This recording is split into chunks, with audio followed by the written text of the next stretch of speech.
Hi friends, welcome to Relax Recipes. இன்னைக்கு ரொம்பவே டேஸ்டியான ஒரு சட்னி ரெசிபி தாங்க பார்க்க போறோம். இதுக்கு சின்ன வெங்காயம் வச்சு தான் பண்ண போறோம். நீங்க சின்ன வெங்காயம் இங்க நான் 2 கப் அளவுக்கு உரிச்சு எடுத்து வச்சிருக்கேன். இந்த 2 கப் சின்ன வெங்காயத்துக்கு ஒரு கைப்பிடி அளவுக்கு கருவேப்பிலை எடுத்துக்கோங்க. ஒரு 4 அல்லது 5 பல் பூண்டு போதும். உங்களுக்கு காரத்துக்கு தகுந்தாப்புல மிளகாய் வத்தல் எடுத்துக்கோங்க. நான் நீல வத்தல் 6 வத்தல் எடுத்து வச்சிருக்கேன். உங்களுக்கு காரம் கூட வேணும்னா நீங்க எக்ஸ்ட்ரா 2 வத்தல் சேர்த்துக்கலாம். முதல்ல இதெல்லாம் நம்ம வதக்கிடலாம். இந்த ரெசிபிக்கு பார்த்தீங்கன்னா சின்ன வெங்காயம், மிளகாத்தல், கருவேப்பிலை இதை மட்டும்தாங்க வதக்கணும். பூண்டை வதக்கக்கூடாது. எப்படி வதக்கி அரைக்கலான்னு பார்க்கலாம்.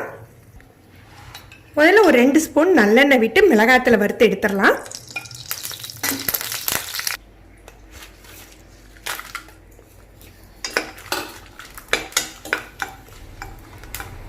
மிளகாத்தல் வறுபட்டுட்டு எடுத்து வச்சிடலாம். இப்போ சின்ன வெங்காயத்தை வதக்கிக்கலாம். சின்ன வெங்காயத்தை நீங்கள் கட் பண்ணி வதக்கினாலும் வதக்கிக்கோங்க.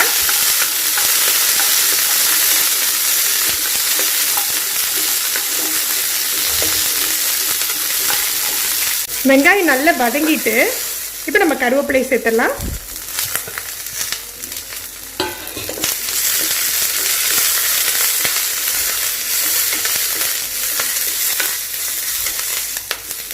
கருவேப்பிலை லேசாக வதங்கினா போதுங்க, நல்ல பொரியணும்னு அவசியம் இல்லை.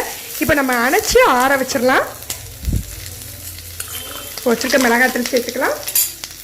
இப்போ நம்ம உரிச்சு வச்ச பூண்டையும் சேர்த்துலாம். அடுப்பை அணைச்சிட்டேங்க. இப்போ தேவையான அளவு உப்பு, சட்னிக்கு தேவையான அளவு உப்பு,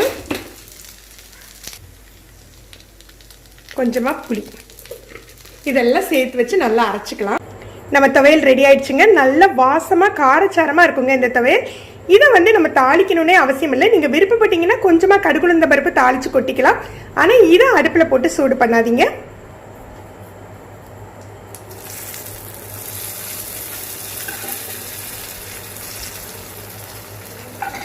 ஃப்ரெண்ட்ஸ், நீங்களும் இந்த ரெசிபி ட்ரை பண்ணி பாருங்கள்.